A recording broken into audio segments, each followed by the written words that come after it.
सर्वमङ्गलमाङ्गल्ये शिवे सर्वार्थसाधके शरण्ये त्र्यम्बके गौरी नारायणी नमोस्तुते महालक्ष्मी च विद्महे विष्णुपत्नी च धीमहि तन्नो लक्ष्मी प्रचोदयात् ओम நமச்சிவாய.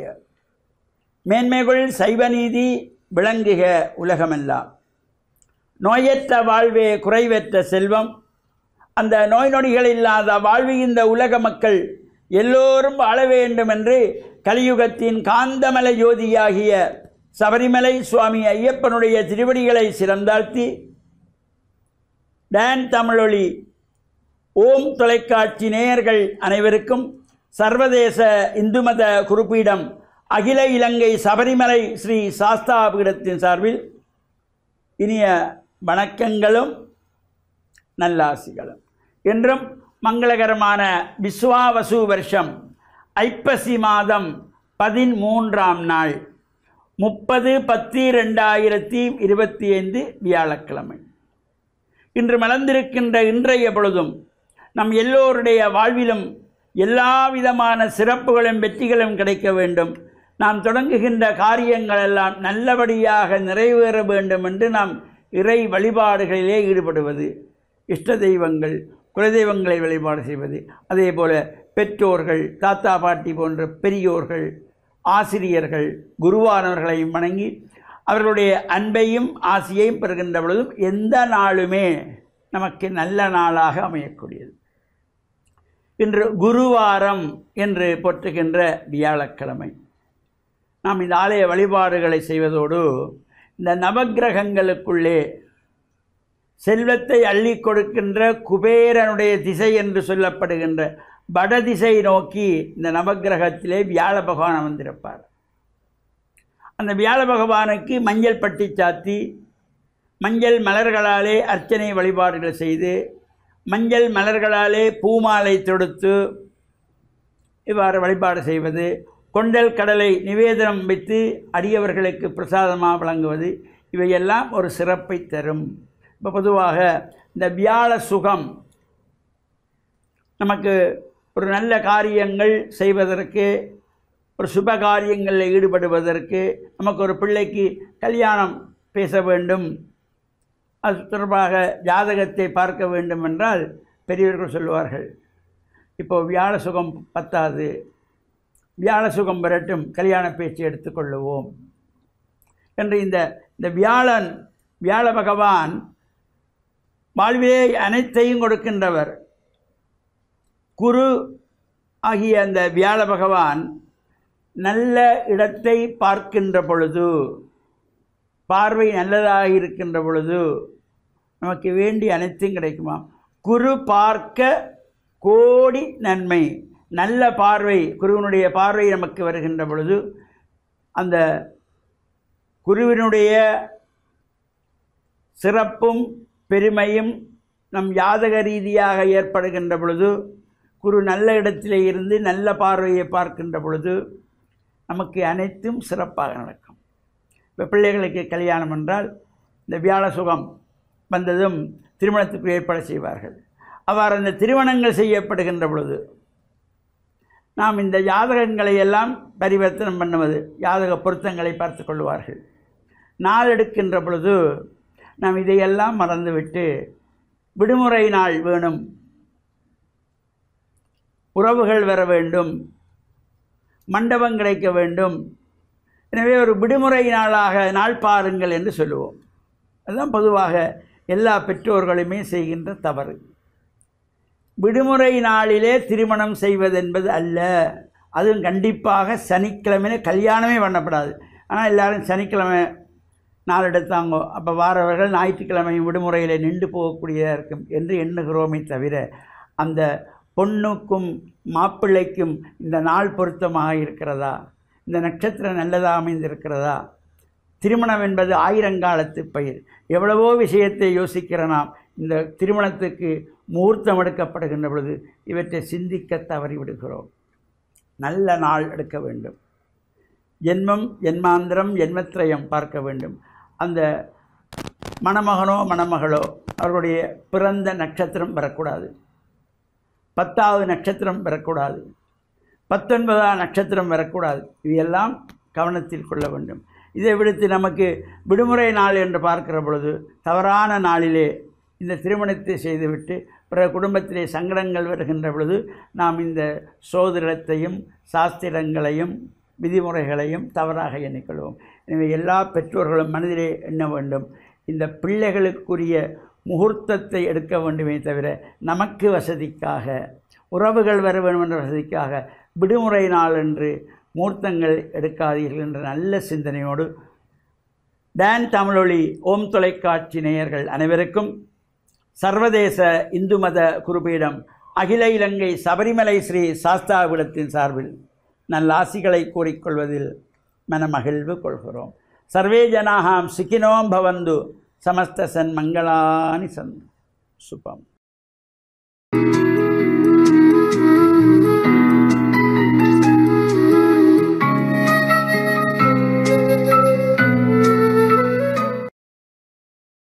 இறை இயேசுவில் என் அன்பு நெஞ்சங்களே, கிறிஸ்தவ நற்சிந்தனை வேளையில் உங்களை சந்திப்பதிலே எனக்கு மிக்க மகிழ்ச்சி. ஆண்டவர் இயேசுவின் அன்பும் அருளும் உங்கள் அனைவரோடும் இருப்பதாக. ஆண்டவர் இயேசுவினுடைய போதனையில் ஒவ்வொருவரையும் அவர் அன்பொழுக உற்று நோக்கி அழைக்கின்றார். அழைப்பு என்பது ஒரு அன்பினுடைய வெளிப்பாடாக இருக்கின்றது.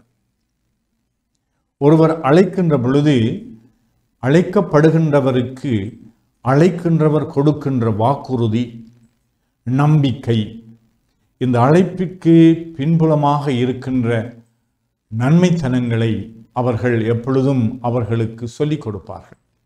அதனால் தான் அழைக்கின்ற பொழுது சில வாக்குறுதிகளை கொடுப்பார்கள். நீ என்னுடைய அன்புக்கு பிரமாணிக்கமாக இருந்தால் நான் உனக்கு இதையெல்லாம் செய்வேன் என்று ஒவ்வொருவரும் தங்களுடைய இந்த அன்புறவிலே பல வாக்குறுதிகளை கொடுக்கின்றார்கள். கிறிஸ்துவினுடைய அழைப்பிலே அன்பின் அழைப்பாக இருப்பினும் இயேசு பொய்யான வாக்குறுதிகளை கொடுக்கவில்லை, அல்லது ஒரு மேலோட்டமான சந்தோஷத்தை கொடுக்க வேண்டும் என்று விரும்பவில்லை. நிறைவான ஒரு வாழ்வுக்கு அழைக்கின்றார். அந்த நிறைவான வாழ்வை பெறுவதற்கு இயேசு தாம் அழைக்கின்ற அந்த சீடர்களுக்கு பல சவால்களையும் முன்வைக்கின்றார். அவர்களுடைய வாழ்க்கையிலே அவர்கள் அவநம்பிக்கை கொள்வதற்காக, அல்லது அவர்கள் ஏமாற்றம் அடைவதற்காக, அல்லது அவர்களை ஏமாற்றுவதற்காக இயேசு அப்படி செய்யவில்லை. அதனாலே இடுக்கமான வாயில் என்று சொல்லுகின்றார், நேரோ டோர்.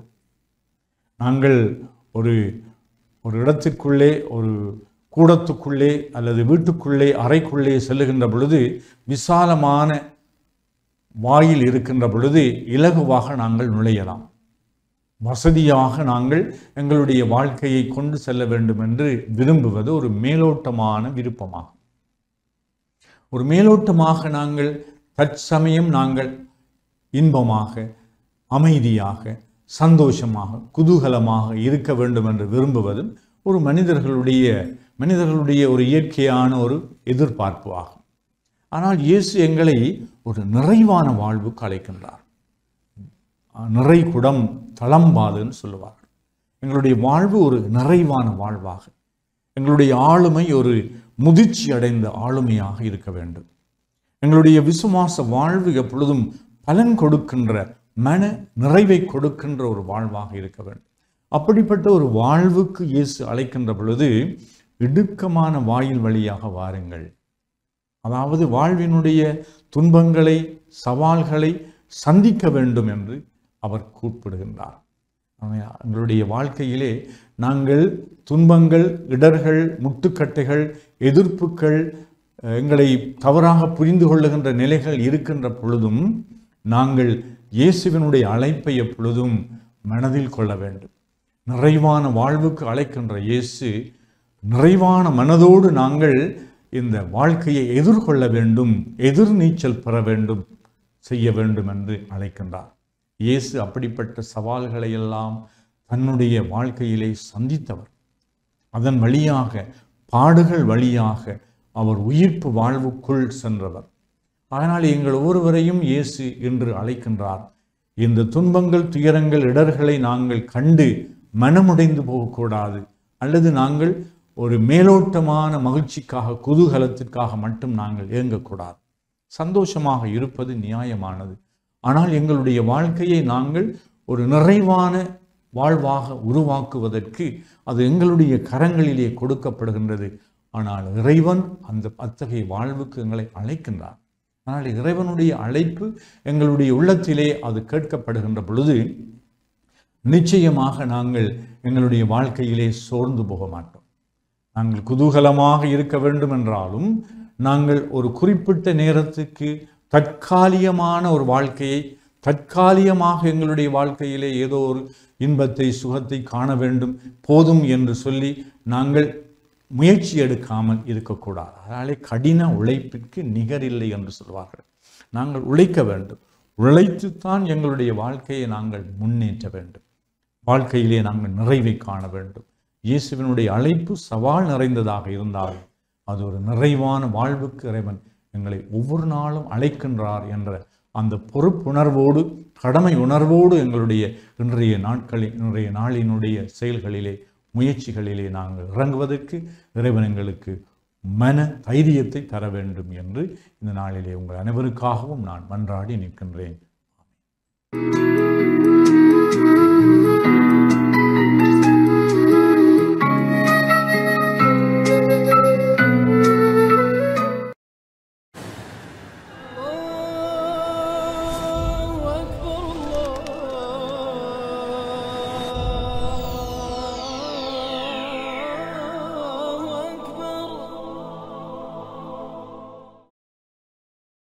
அஸ்ஸலாமு அலைக்கும் வரஹ்மத்துல்லாஹி வபரகாத்துஹு. நஹ்மதுஹு வ நுஸல்லி அலா ரசூலிஹில் கரீம். அம்மா பஅத். அன்பின்கினிய சகோதர சகோதரிகளே, நாம் உலகத்திலே வாழக்கூடிய நமது குறுகிய கால வாழ்க்கையில் நாம் நமக்காக மாத்திரம் வாழாமல் மற்றவர்களுக்கும் பயனளிக்கக்கூடியவர்களாக வாழ வேண்டும்.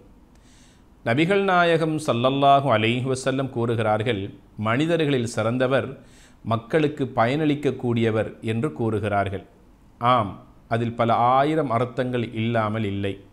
யார் ஒருவர் மற்றவர்களுடைய துன்பத்திலும் கஷ்டத்திலும் பங்கெடுக்கிறாரோ அவர் உலகத்தை விட்டு மரணித்தாலும் அந்த உன்னதமான ஜன்னத் என்கின்ற சொர்க்கத்தை அடைந்து கொள்வதற்கு அது ஒரு வாய்ப்பாக அமைகிறது. ஒரு நாள் பொழுது நபி அவர்கள் தன்னுடைய தோழர்களோடு மரணத் தருவாயில் இருக்கின்ற ஒரு மனிதனுடைய வீட்டுக்கு மதீனாவிலே செல்லுகிறார்கள். அந்த மனிதரோ மரணத் தருவாயிலே இருக்கிறார். மரணத் தருவாயிலிருந்து அந்த மனிதர் கூறுகிறார், அது புதியதாக இருந்திருக்கக்கூடாதா என்று கூறி சற்று நேரத்திலே அவர் மரணித்து விடுகிறார். மரணத்தினுடைய தருவாயில் அவர் கூறி அந்த வார்த்தை சஹாபாக்களை சிந்திக்க தூண்டியது. சஹாபாக்கள் நபிகளாருடைய தோழர்களை அப்படியே சிந்திக்க தூண்டியது. அந்த மனிதனுடைய கடமைகளை செய்துவிட்டு நபி அவர்களும் தோழர்களும் அந்த இடத்திலிருந்து வெளியே வருகிறார்கள். அருமை தோழர்கள் நபிகளாரை சூழ்ந்து கொள்ளுகிறார்கள். நபியே நாயகமே, அந்த மனிதனுடைய மரணத் தருவாயிலே நாம் கலந்து கொண்ட நேரத்தில் மரணத் தருவாயில் உயிர் பிரிவதற்கு முன்னால் அந்த மனிதர் சொன்னாரே, அது புதியதாக இருந்திருக்கக்கூடாதா என்று சொன்னாரே, அதனுடைய அர்த்தம் நமக்கு புரியவில்லை நபியே நாயகமே. அதற்கு நபிகள் நாயகம் ஸல்லல்லாஹு அலைஹி வஸல்லம் சொன்னார்கள், இந்த மனிதர் ஒரு நாள் வீட்டில் இருக்கிற நேரத்தில் ஒரு மனிதர் வீட்டுக்கு தேடி வந்து தனக்கு மாற்று ஆடைகள் இல்லாமல் இருப்பதாகவும் எனக்கு உடுத்துவதற்கு என்னுடைய மானத்தை மறைப்பதற்கு ஆடைகள் தாருங்கள் என்று ஆடை அணிவிக்குமாறு கேட்ட நேரத்தில் இந்த தோழரிடத்திலோ பழைய கிழிந்த கந்தலான பல தையல்கள் போடப்பட்ட ஆடை மாத்திரமே இருந்தது. அதை அவர் அவருக்காக கொடுத்தார். அந்த ஆடையை கொடுத்து அவருடைய மானத்தை மறைத்ததற்காக இறைவன் இவருக்கு சுவர்க்கத்தின் காட்சியை மரணத் தருவாயிலே காண்பித்தான். அப்போது அந்த மரணத் தருவாயில் இருந்த மனிதர் இறைவனிடத்திலே கேட்டார், இறைவா, அழகிய சுவர்க்கத்தை நான் பார்க்கிறேன், இந்த சுவர்க்கம் மிக மிக அழகாக இருக்கிறது, இது யாருக்குரியது என்று கேட்ட நேரத்தில் இறைவன் சொன்னான், இது உனக்குரியது தான். இந்த மனிதன் கேட்கிறான், இந்த சுவர்க்கத்தை அடைந்து கொள்வதற்கு அப்படி ஒரு நன்மையான காரியங்களை நான் செய்யவில்லையே. இறைவன் சொன்னான், என்னுடைய அடியார்களில் ஒரு அடியான் மாற்று ஆடை இல்லாமல் ஏங்கி தவித்த நேரத்தில் உன்னிடத்திலே இருந்த கந்தலான கிழிந்த தையல்கள் பல போடப்பட்ட ஆடையேனும் கொடுத்து அவனுடைய மானத்தை நீ மறைத்து காப்பாற்றினாயே, அதற்கு பகரமாக நான் உனக்கு சுவர்க்கத்தை தருகிறேன் என்று அந்த அழகிய சுவர்க்கத்தை மரண வேளையில் இறைவன் காட்டிய போதுதான் இந்த மனிதர் சொன்னார், நான் கொடுத்த ஆடை புதியதாக இருந்திருக்க கூடாதா என்று மரணத் தருவாயில் சொல்லி கவலைப்பட்டார் என நபிகள் நாயகம் ஸல்லல்லாஹு அலைஹி வஸல்லம் அவர்கள் கூறுகிறார்கள். ஆம், இல்லை என்று சொல்லவில்லை, இருப்பதை கொடுத்து மகிழ்ந்தார். அந்த பெருமகனாருக்கு இறைவன் கொடுத்த சன்மானத்தை பார்த்தீர்களா? எத்தனை ஏழைகள், எளியவர்கள், அனாதைகள், விதவைகள் இப்படியான பல தேவைகளோடு எங்களுடைய இல்லம் நாடி நாளாந்தம் வருகிறார்கள். எங்களுடைய தொழிலகங்களை நோக்கி வந்து செல்லுகிறார்கள். எங்களிடத்திலே மனம் விட்டு வெட்கம் விட்டு பல வார்த்தைகளை, பல அவர்களுடைய தேவைகளை கேட்கத்தானே செய்கிறார்கள். நாம் இயலுமான வரைக்கும் எங்களிடத்தில் உள்ளவற்றை நாம் அவர்களுக்கு கொடுத்து மகிழ வேண்டும். உதவி தேடி வருகின்றவர்களை விரட்டிவிடக்கூடாது. யாசகம் கேட்டு வருகின்றவர்களுடைய உள்ளத்தை புண்படுத்தி விடக்கூடாது. அவருடைய முகத்திலே நாம் பாய்ந்து அவர்களுடைய உள்ளத்தை தாக்கிவிடக்கூடாது. எங்களால் முடிந்த உதவிகளை செய்து அவர்களை வழி அனுப்பி வைப்போமையாக இருந்தால் நிச்சயமாக இறைவன் நம்முடைய உதவியை கண்டு சந்தோஷமடைவான்.